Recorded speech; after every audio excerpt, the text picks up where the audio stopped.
Hello guys, അസ്സലാമു അലൈക്കും. എല്ലാവർക്കും റെസ്റ്റോറൻറ്റ് മിന്നലപ്സിലേക്ക് സ്വാഗതം.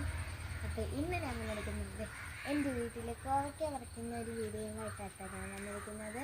അപ്പോൾ നമുക്ക് കോവയ്ക്കൊക്കെ ഒന്ന് വിളവെടുത്താലോ?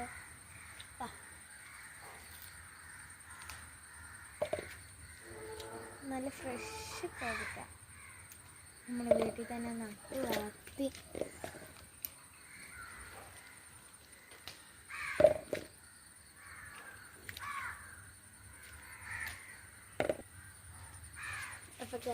അപ്പോൾ ഗൈസ് ഞങ്ങൾ 2 സൈസ് കോവയ്ക്കൊക്കെ കയറ്റി വിട്ടിട്ടുണ്ട് കേട്ടോ. ചെറുതുമുണ്ട് വലുതുമുണ്ട്. ഇത് ഗൈസ് ആസിഫ് ഇത് പറിക്കുന്നുണ്ട്. ഇത് ഗൈസ് നമ്മുടെ കോവയ്ക്കൊക്കെ നമ്മൾ പറിച്ച് വന്നിട്ടുണ്ട്. ഇത് വലിയത്, ചെറുത്. അപ്പോൾ എൻ്റെ വീഡിയോ എല്ലാവർക്കും ഇഷ്ടപ്പെട്ടു എന്ന് വിചാരിക്കുന്നു. അപ്പോൾ എല്ലാവർക്കും